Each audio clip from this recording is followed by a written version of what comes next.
Welcome to the Sisterhood of Sweat. Today's guest is Jane Hogan. Jane Hogan is the wellness engineer.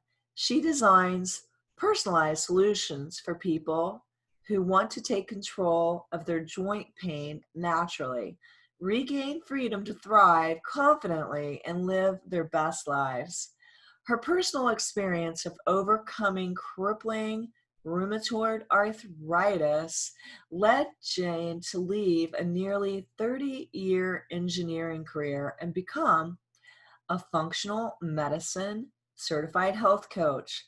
Through Jane Hogan Health, Jane applies her engineering problem-solving skills to help others build a solid foundation of mind-body wellness and design their own unique path back to strength, vitality, and freedom. Hogan is the creator of Wonderful Fine, a mind-body wellness program helping others to see that optimal health is achieved by intentionally designing a life based on what their body needs. Jane has inspired over 150,000 people to take control of their health with natural solutions and has been featured on major multiple media outlets. Today, we talked about what to do when your body isn't responding the way it used to when you were younger, or if you're having inflammation of any sort and horrific joint pain, injuries like I've had. Jane walks us through her journey. Her last son graduates high school, and she gives us some solutions today for having crippling joint pain. So if you're suffering from this or you know anyone that is, she leaves a lot of good tips for this today. Wow, you guys, I am so excited to have Jane Hogan on the podcast today. Welcome, Jane. Oh, I'm so happy to be here. Thank you so much for having me here, Linda. I'm thrilled. It's a complete excitement. You know, I have to say Hogan's Heroes. Yeah, I know. Yep, that's me. I feel like a hero some days. You're a hero of health. I am. I am. I love it. I love it. Well, what took you on this huge journey to health and wellness? How did you ever even get started in this space, and what did you do before? Well, I was doing completely opposite of health and wellness. I worked as a civil engineer for 30 years. I basically designed structures, and then I taught how to design structures. So I taught how to design foundations and structural steel of buildings. And I was doing that for 30 years. And all of a sudden, I started developing joint pain, and very quickly, like within a couple of months, it became severe, like could hardly walk. And then got diagnosed as rheumatoid arthritis. And so actually, even before the diagnosis, I kind of figured I had rheumatoid arthritis, but it was going to take 6 months to see a rheumatologist. So in the meantime, my doctor suggested, sometimes food is related to joint pain, which I thought was absolutely crazy, because I thought, what has food got to do with joints? But I was almost like incapable of looking after myself. So I really didn't have anything to lose. So I researched and I cut out some foods, and very, very quickly, like within days, saw significant results. And then I kept working at it, and being an engineer, I started charting and graphing and doing all that kind of stuff. And eventually got better and better. I'm still a work in progress. And it led me to functional medicine. And then I found out about health coaching, and I thought, well, I was 53 years old, and I thought I can't go back to school for years now, but I love this stuff. I'm passionate about it, and I want to share it with people, and I wanted a way to be able to do that. So I became a health coach. So I left my engineering career about 1.5 years ago, and I've been coaching ever since. I absolutely love what I do. So, well, you said so much. I really want to dive into, you were an engineer. First of all, my husband's a structural engineer. No way. Wow. So you would definitely have a lot in common there. Yes. So you were an engineer by trade, which is a lot of school and, math and all of this. And you just traded all that in. I want to know all the details on that. I know it seems kind of crazy, but I think I just got to a point. Well, with it, when you get an illness like this, that really, when I hit rock bottom, and I was lying in a bathtub, and because that's really the only way I could be free of pain, I just said, I this can't be how my life was supposed to turn out. And I knew I had to do something differently. And so I thought, well, all right, I'm going to use this. I kind of believe in things coming into your life for a reason. Yes. And so I thought, okay, this is here. It's here for a reason, and I need to learn from it. So I'm going to use it as a compass to guide me through life.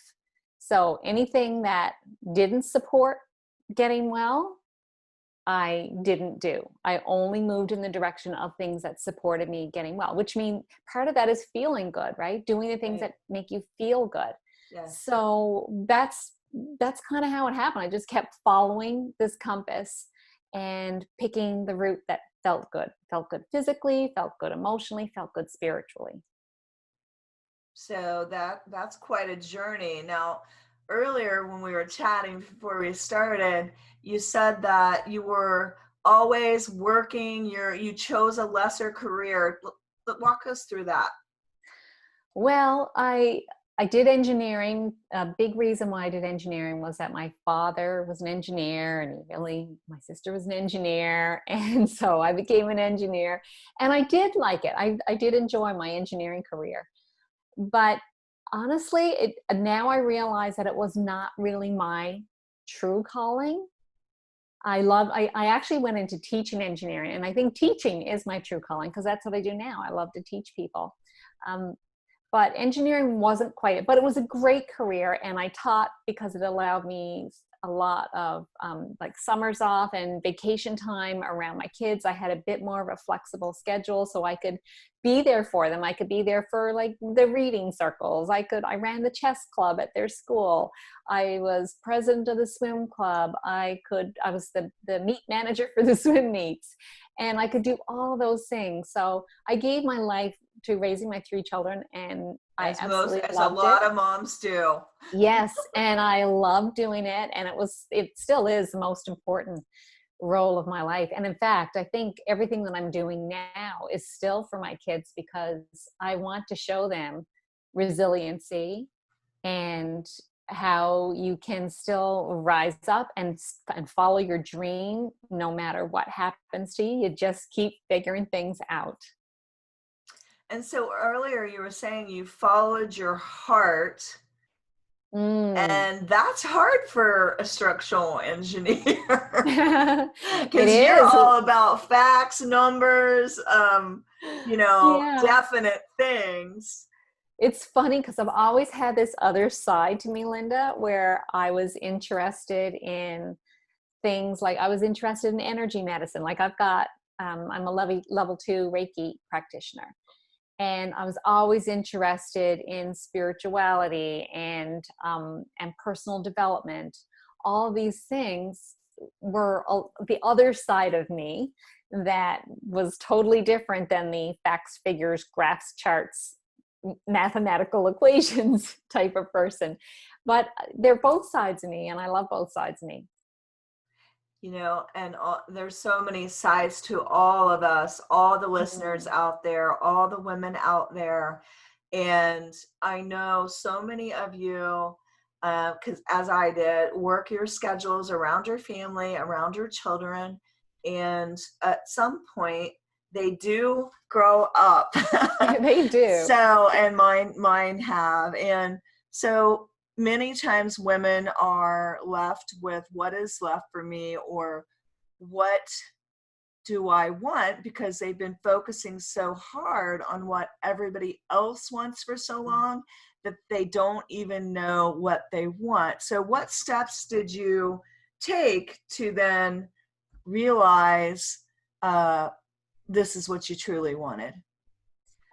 I think I didn't even really get to that stage because when this illness hit me, my youngest son was just finished high school. So we were just coming up to the empty nest, like, ooh, here we are finally. And we had plans to travel and stuff, my husband and I, and, we're really looking forward to that. But then this hit me and I thought, well, I'm not going to be able to do any of that stuff. And also I didn't need, I guess, all this vacation time to spend with the kids because, well, the kids weren't around anymore. So it really did give me a chance to say, well, what do I need? And I knew that I needed, when you have an illness like this, you do need to spend a lot of time on self-care. That's priority. And that's something that, that's part of my compass, right? That I need to spend a lot of time on self-care. And I really needed to fill myself up with things that bring me joy and do meaningful work that I'm passionate about. And so all of that kind of came together. Like, I'm grateful for all of this, that it showed me a life that I didn't even see coming, really. And I love it. Yeah, we don't see so many things coming. I was competing in fitness and bikini, hitting my highest accolades with it. And 2 days before, or might have been it was actually the night before I was to fly out, I completely ripped my hamstring from the pelvis, full avulsion, and it was the whole thing gone. And then not too long after that, I ripped my entire groin on the other side from the pelvis. And I competed at 7 months in between all that and ripped my other hamstring a little bit. And I had to finally say to myself, well, I know I'm going through menopause. It must be something I'm lacking in the hormonal department, and something in my nutrition that needs to change right now drastically. I've got to take a U-turn. I've got to do a pivot. I have to figure this out, or I'm not going to be doing anything because everything's ripping from, Wow. And so I had to do kind of like you, where you're like, okay, this is, I have to wake up, smell the coffee. How am I tearing myself down here? Because my body is breaking down. And how can I build myself up? How can, this self-care thing, what do I need to do? Because my body obviously does not like what I'm doing. And where can I pivot? So lead us through, because I think so many people out there are going to be hitting the space we're in, and they're going to recognize, oh, well, wait a minute, breaks. So lead us through, how did you get, first of all, I think many of us suffer from inflammation. So let's go from, how can we lower inflammation in our bodies so that we don't have muscles ripping? Because my cortisol was high, which can cause it, and don't have our joints hurting like how you had. Well, I think you pay attention. I mean, when I look back, I say it came on suddenly, but when I look back, I had things like, I'd get tendonitis or rotator cuff problems. I had trouble sleeping for a long time. I was chronically stressed. I didn't really realize that I was chronically stressed. Yeah. But I think so it's high cortisol there. Yes. Yeah. Okay. Definitely. Stress is one of the main contributors to, for inflammation in general. Right. And so I think really paying attention to your body and respecting your body. Like we really put our bodies through a bit of a ringer. Do. And especially not even realizing it. I always thought I ate healthy and I didn't eat processed food. But, when I look back at it, I ate a lot of stuff that was processed food. And I didn't really realize a lot about the food industry and what's happened to our food. A lot of what's called food now is, it's manufactured and it's not serving our bodies very well. So really paying attention, digestion is one of the first things that you may notice that you're having issues. Maybe a lot of people get, gas and bloating and, just problems with digestion. That's our first sign of inflammation often. Although for me, I didn't have a lot of digestive issues, but for me, it was joint pain. But just paying attention when your body starts talking to you, to start listening. Ryan was like, before I think I was whipping it into submission. You will be this, Yeah. You will be lean, you will be, all these things, Yeah, I was the same way. I was like, I've always been fit and healthy. Like I'm going to be one of those old ladies that's running around.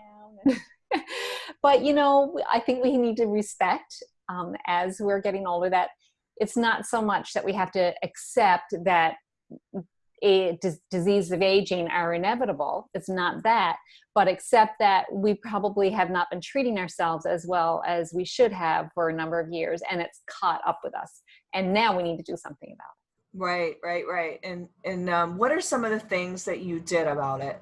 What did you do to lower the inflammation? Well, I started with food. And I started also with how I ate.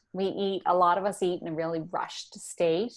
And, we're standing up, we're not sitting down. A lot of people are watching TV or even terrible news while they're eating. So starting with how you eat. Mm-hmm. So, and that's always what I say is the first thing. We actually start eating, our digestion starts in our brain. So we need to send signals to our brain that that it's time to relax and time to digest food. Because if we're in a state of stress, the two states of our nervous system, there's fight or flight, which is a stress state. I was constantly in fight or flight. Yeah. Me too. Or rest and digest, which is, the relaxation state. That's when our immune system is working optimally. That's when we are able to digest food properly. When we're in the fight or flight state, it's all about survival.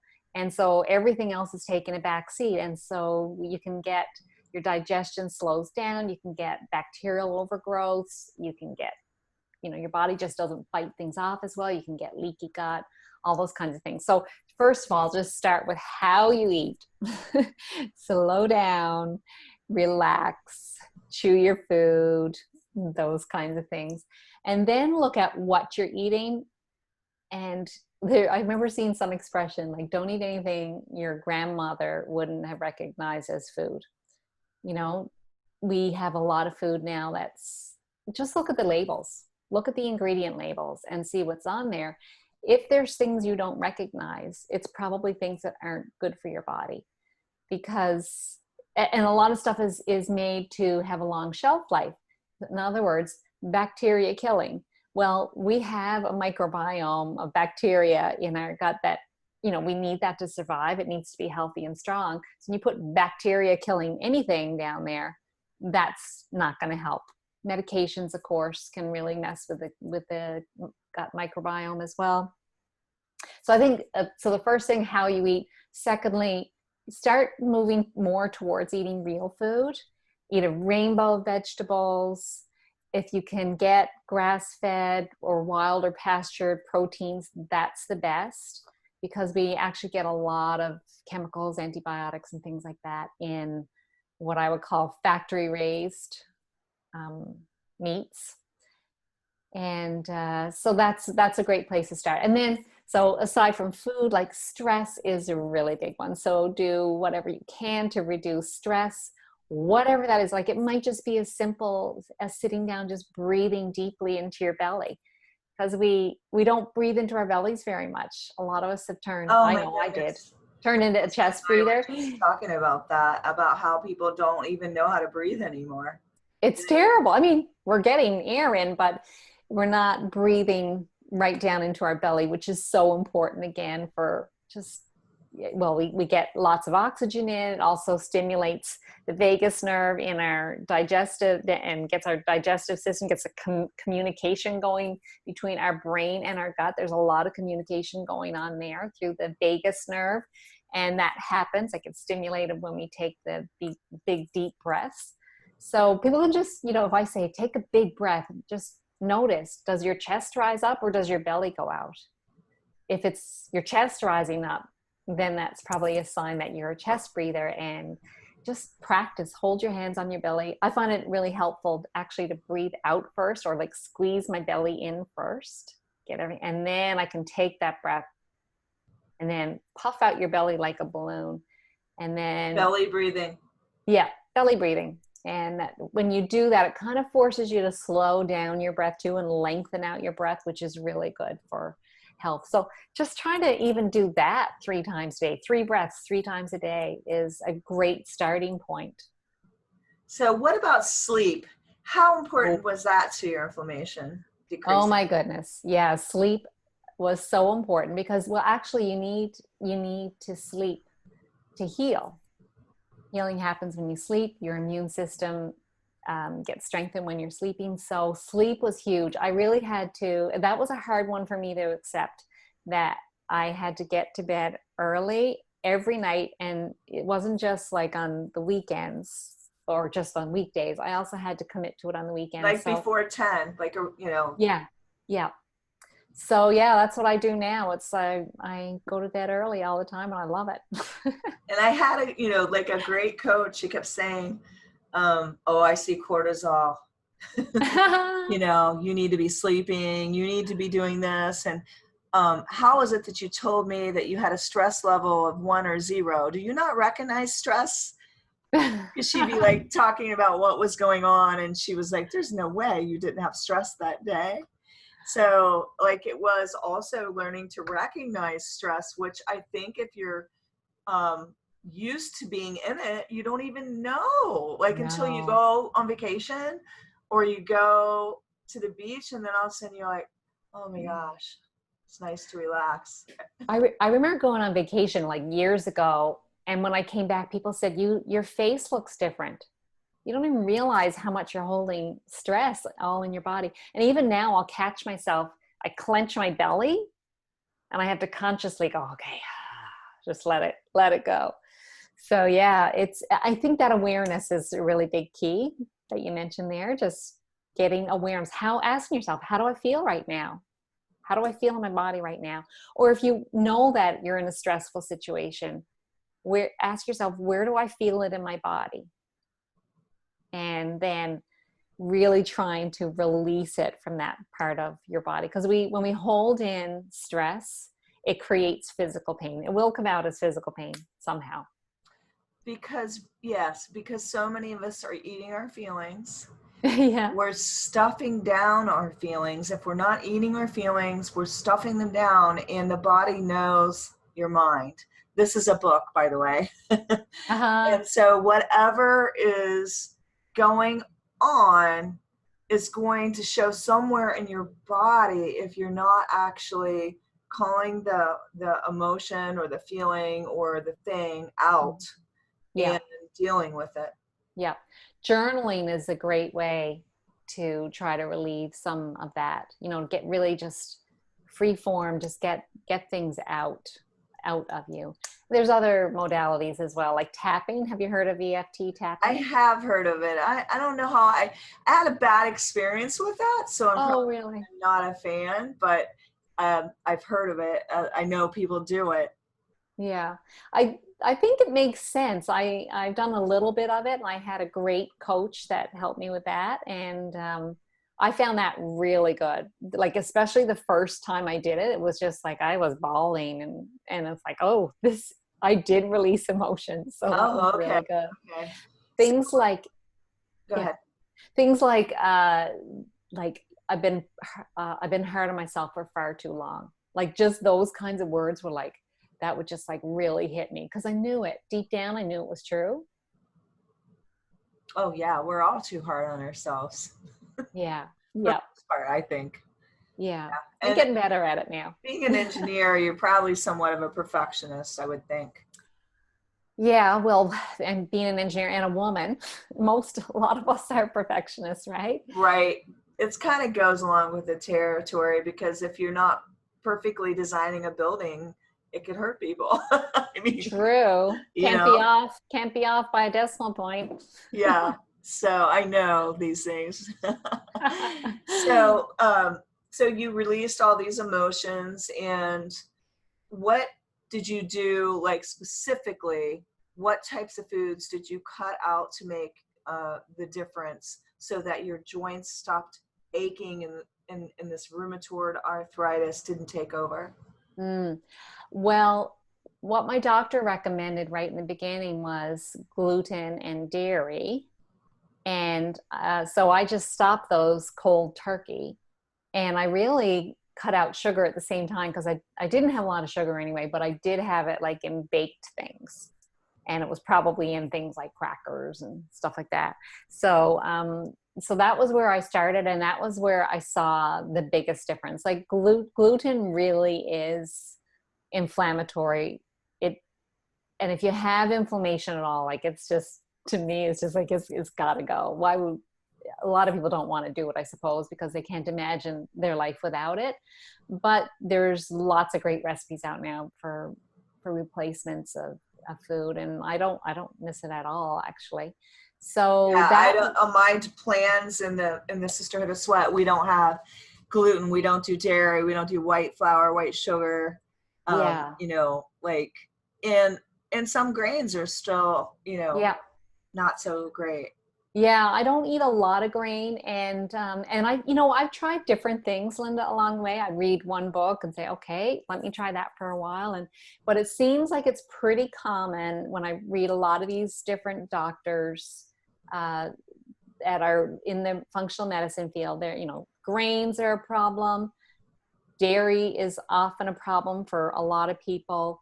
Um, Even legumes are a problem. Inflammatory oils, like people don't really think of things like corn oil and Right. And and corn canola syrup. oil as being Oh, a corn. Oh, problem. canola. Yeah, for Yeah, sure. but they're inflammatory. So, Yeah. getting back to eating some healthy oils. And also, we don't really realize a lot of what's sprayed on the foods, the vegetables is really not so good for us. So, I think like focusing on clean, really clean protein, lots of vegetables, and healthy fats. That's kind of how I go. I And I love that. also, another thing to throw in there, I also find intermittent fasting excellent. Yeah, for sure. I have that in the book. Oh, for sure. Yeah, good. I think, we don't need to eat as much as we think that we need to eat too. There's, True. and if your job is sedentary and you're only working out an hour, you're not moving enough during the day. You're not getting enough steps in. You might have to cut your calorie content back a little bit. I'm not a big watcher of calories, but I Mhm. also think we don't always need, like, I believe in fasting. I believe in intermittent fasting. There's so many studies out there that have it's proven that you actually get a boost in your metabolism instead of a decrease. Yeah. Yeah. I really love it. I know for me, if my inflammation starts to creep up a little bit for whatever reason, maybe I'm stressed a little bit or, eating some restaurant food or something like that, then I know that I can always come back to fasting to bring it down again. And but I'm thin, so I don't want to fast too So much. have you always been thin, or did you, when you get the inflammation, did you then, once you started decreasing inflammation, did that like kind of thin you out? Because I found that people, once they decrease the inflammation, they lose the pounds. Yeah, yeah. I've always been thin, but I'm probably 15 pounds or so lighter than what used to be my Yeah, because you normal. cut all the crap out. Yeah, but I've been the same weight really for since I started all this. Like, once it kind of came down, yeah, about 3 years I've been the same weight. Might go up or down by 2 or 3 pounds, but yeah, it's like I've come to me. This is me now. So, and sometimes I'll know that when my weight goes up, it's inflammation. Right. Oh, for sure. I mean, because you could carry also like 5 to 25 pounds of toxic waste in your Oh, body. that's nasty to think about, isn't It it? is nasty, but they like, so I won't name the famous stars, but they had like 40 pounds. This is terrible, of feces, like stuck like in the colon, like basically like this Oh, comes from the, whoever does the autopsy, coroner or whatever. And so if you recognize that the two most important things that you do for weight loss are digestion and elimination. And so eating white flour, white sugar, dairy, gluten, like a lot of things, like heavy starches. yeah. Uh, and we are getting older, you're not making as much digestive enzymes. So you have to, take things into the diet, like get some digestive enzymes going. And Yeah. even a very inexpensive way would be to take apple cider vinegar and dilute it and have that, 2 or 3 times a day with your meals. Mm-hmm. Yeah, there's all kinds of things we can do. We do produce a lot less stomach acid generally as we age, and so that could have been actually the start of the problem. So why perhaps it was stress, but so stress in combination with aging, less stomach acid. So for me, the cascade was, although I didn't know it, not producing enough stomach acid created a bacterial overgrowth, which created leaky gut, which then triggered the immune response. So like yes, and now that we're talking on that, the main thing that they say is any arthritis sufferers generally have low HCl, Yeah. which is hydrochloric acid, which we naturally make in our bodies. Yep. And so I take that with every meal. I do too. Yeah. So that right there, because what happens is if you're not digesting it, you're storing it, and it can go into the joints, which is why you're having joint pain. So I can't stress enough about the digestion. And also, if you're having acid reflux, many times it's you don't have enough acid, and these people are putting you, go take Tums, go take this. Yeah. No, it's what you needed probably was more Yeah. natural, like hydrochloric acid, which would make you digest the food so that you didn't have the Yeah. acid reflux. It's unfortunate though that the symptoms of high stomach acid and low stomach acid are the same. Yeah, so it's And confusing. it feels like people feel the acid up there, and it feels like they have too much stomach acid, and it's far, far, far more likely that they have low stomach acid. Right, over the age of 40 Yeah. is Yeah. usually the case. And But the, also, you can always tell, around your midsection, if you're really not eliminating, you start to be able to notice it. And you should go like a good 2 to 3 times a day if you're yeah. healthy, just like Yeah. a baby does. So if Yeah. you're out there and you're going once every 3 days, or, I've heard worse, Yeah. you need to really get to some kind of a functional holistic doctor that could naturally help you with their digestion and get you on the right track. Mm. It can't be undervalued. Yeah. I've had many clients come to me, and their symptoms that they've had for years alleviated just with hydrochloric acid. It's been amazing. It is, it truly is. I think that everything, all health kind of starts in the colon and the gut. Yes. And it's been things that we've undervalued and not recognized that, health is wealth. And if you really focus on all of those things, then you don't have to focus on weight loss, No. because you're focusing on health. Yes. And it goes together. And the other beautiful thing is that the things that are good for our health are also things that are good for the earth's health as well. So I love that, the way that ties together as well. Um, and that's a beautiful thing. And it kind of makes sense. And we're all connected anyway. We're connected to each other. We're connected to Right. the earth. Everything is cause and effect, Yeah. and we're all in this together. So like working as a team and helping each other. And one of those things is recycle your stuff, and, Yeah. thinking about the next generation and what you're doing today, how is that affecting everybody else? Yeah. Yeah. That's beautiful. I love that. Wow. So walk me through how you would work with somebody that, let's say they come to you and they're in fight or flight. They have trouble sleeping, getting to sleep, staying asleep, and they have joint pain, and maybe they're getting a belly. Yep, I get a lot of clients like that. So yeah, I work with my one-on-one clients. It's different for everybody, of course, because it's customized and depending on where they are and what their goals are and what is doable for them. Some people are ready, like jump right in, like give me the food plan, like I want to go. And other people are like, oh no, it's too much for me. I got to take it slowly. So it just depends. But you know, food is always the start. Actually, the starting point is water because a lot of people are just not drinking enough water. So start with water. Hydration.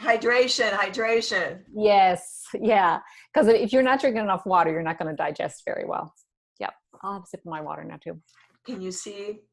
I have the green algae. Oh. It's kombucha. Oh, I haven't tried it. Which No, is I have. really good for Yeah, I've had. digestion. Yeah.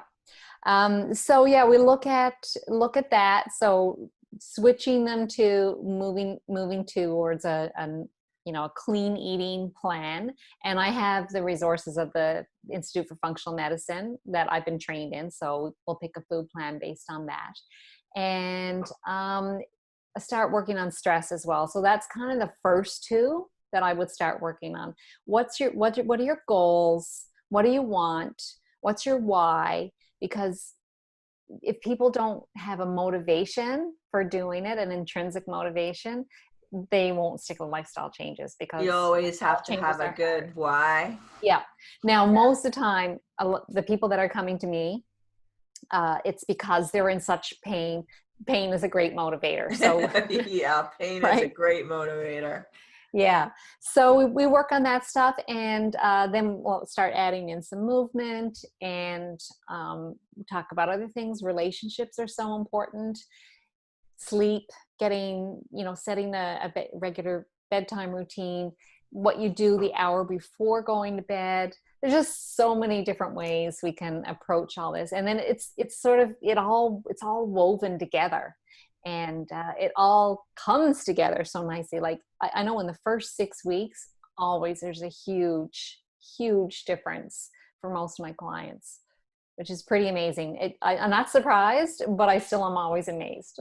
Yeah, it's just the best part about the work that we do is Yeah. seeing the amazing transformations. Yeah. And that's the thing that I was really want to stress to everybody out there is that your health is wealth, and you are the advocate. You have to Yeah. research everything. You have to be diligent for your own Hmm. health Yeah. and take care of it like it is the gold. Yeah. Yeah. And that's what I love too. A lot of times in our conventional medicine system, your power is taken away from you. And when you get an illness, your power is taken away from you. You feel like a victim and the solution is outside because it's, take this medication or someone else is telling you what to do. When you start taking your health into your own hands like that, you become empowered because really nobody knows your body better than you do. And our bodies are meant to heal. Nobody cares about you like you. That's true too. That's true too. And so, yeah, Yeah. we're meant to heal. So we need to provide the environment so that we allow our body to heal. That's how I kind of think of it, as allowing healing. So you're allowing it to heal by providing the right Exactly, because it's environment. created to heal itself. Yeah, yeah, Yeah, and that's the amazing thing about our bodies yeah. is if we feed it good food and we treat it well and we give it the rest that it needs, it's amazing and it's very resilient, which we Mhm. need right now in a time like this. Yes. And not just our physical bodies, our emotional bodies, our spiritual, all of it's connected. So we need to nurture and look after all of it. Right, it's the full circle. It is. Did you go to integrative nutrition? No, I didn't. Is that what you talk about there? That's what they talk about there. I just wondered because that's where I got my health coaching. Oh, okay. And I went to the Institute the Functional Medicine Coaching Academy. Okay, it's very similar, very similar. Well, Yes. Yeah. well, it has been such an awesome conversation with you today. And what freebies do you have for people and where can they get them? I got a bunch of things on my website. So I decided I'm just going to put them all in one spot and people can go pick what they want or they can pick all of them. So it's at janehoganhealth.com/free stuff, all one word. And Perfect. yeah, yeah. And I also have a membership program for women who have joint pain, want to get more energy, and want to create peace and calm in their life. And it's called Wonderful Fine, which is a Newfoundland expression. I live in Newfoundland, and it's a Newfoundland expression for, the ultimate in fineness. I love that. That is so good. I Yeah. just want to acknowledge you so much for uh, finding the solution for people out there that are suffering with pain and taking the leap to be a change maker for everyone out there. Oh, thank you, Linda. It's truly my passion now. Awesome. And I just want to thank everybody today for listening and make sure you check out Jane's freebies because it might lead you to the path of health that you're wanting to get on. Thanks, everyone.